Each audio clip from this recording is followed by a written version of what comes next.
It was the night of April 26, 1944, and over the moon-washed darkness above France, the bomber stream of the U.S. Army Air Forces moved like a slow procession of steel shadows.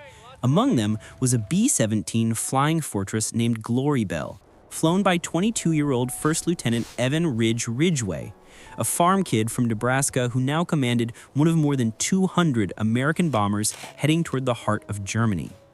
The night air was unnaturally quiet, the engines vibrating through the crew's bones as they flew deeper toward enemy territory. Ridge scanned the stars outside his cockpit, watching the formation ahead. These missions were never easy, but tonight the silence felt like a warning. The warning came faster than anyone expected. A sudden flash appeared to their left, white, violent, unnatural.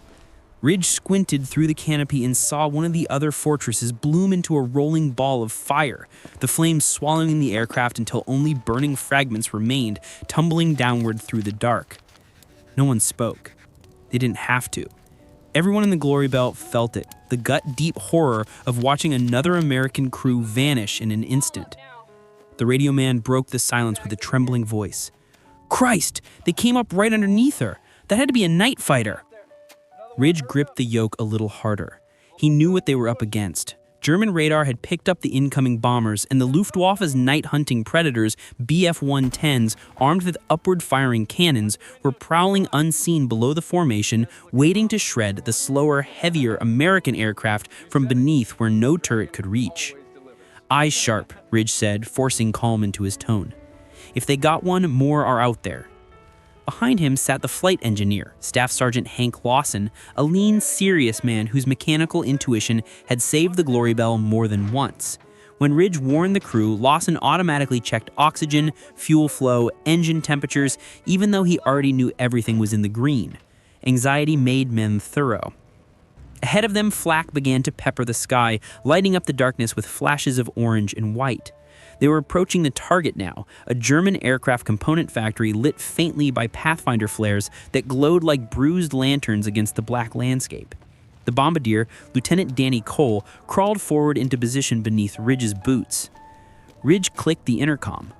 "All right, boys, coming up on the run. Cole, you're up." The fortress jolted violently as flak burst close off the starboard side. Metal fragments rattled like hail against the fuselage. The gunners swore under their breath as Ridge steadied the massive aircraft. "We're hit on the right wing," Lawson shouted from behind him. "I've still got control. Stay focused." Below them, the flares lit up the target like the center of a stage. Cole looked through the bomb sight, breathing slowly, timing each drift and correction.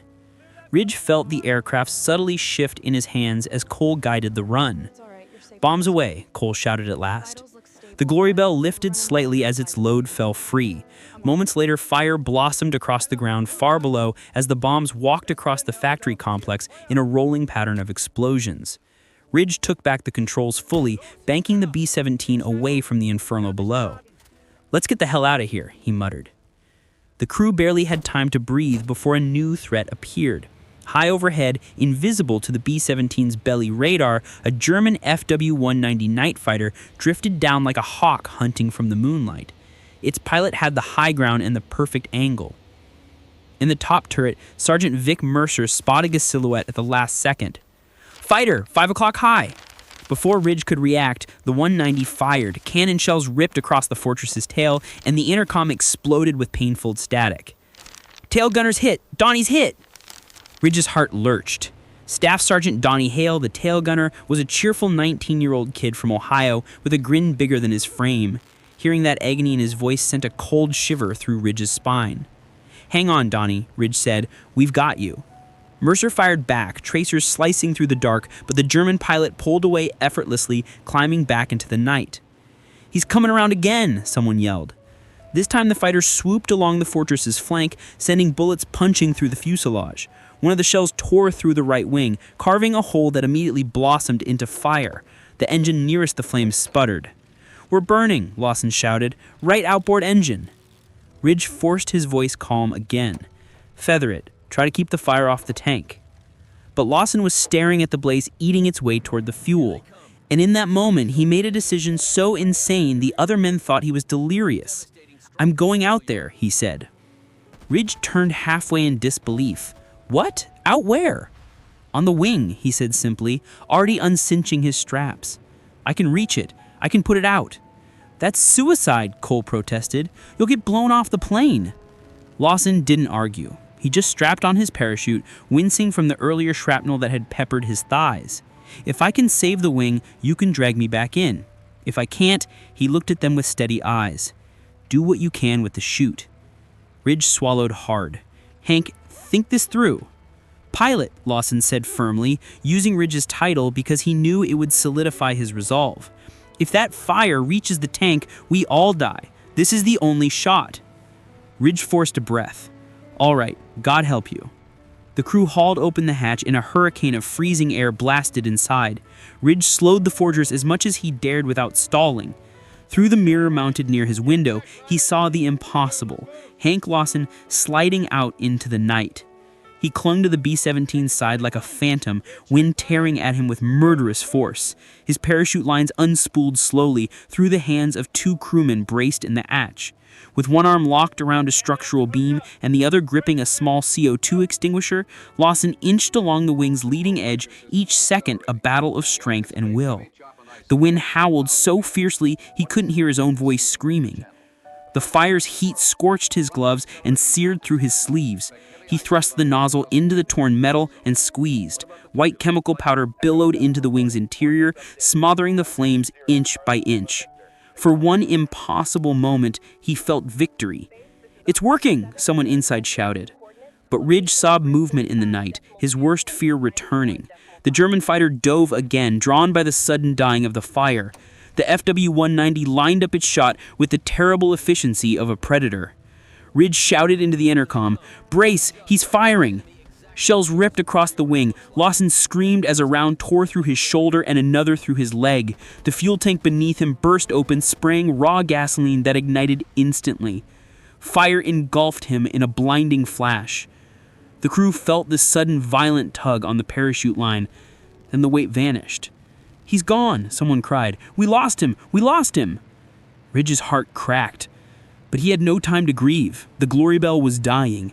Altitude dropped fast. The fortress groaned under the strain, engines coughing, right wing burning through its last strength.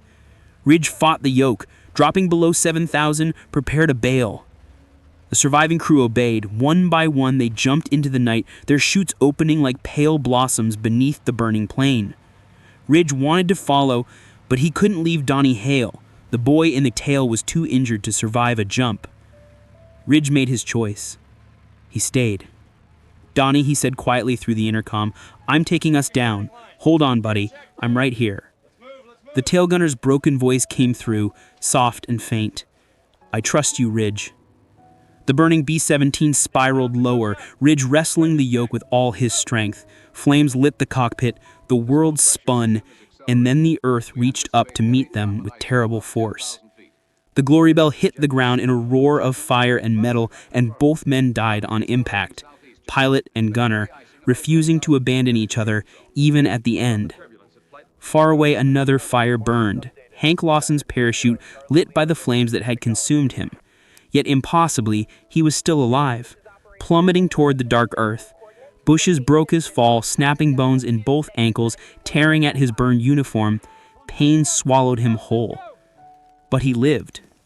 Crawling on elbows and shattered knees, he dragged himself toward a farmhouse light flickering in the distance. He collapsed near the door.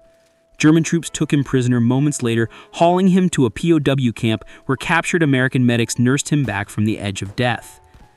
Months later, after the camp's liberation in 1945, Hank Lawson finally returned home and met his newborn daughter for the first time, born the very night he had hung from a wing in the dark. In 1946, Hank Lawson received the Medal of Honor for his impossible courage. When told of the award, he blinked in disbelief and said simply, "What the hell for?" He lived a long life, passing away peacefully many decades later, but the crew of the Glory Bell was never forgotten.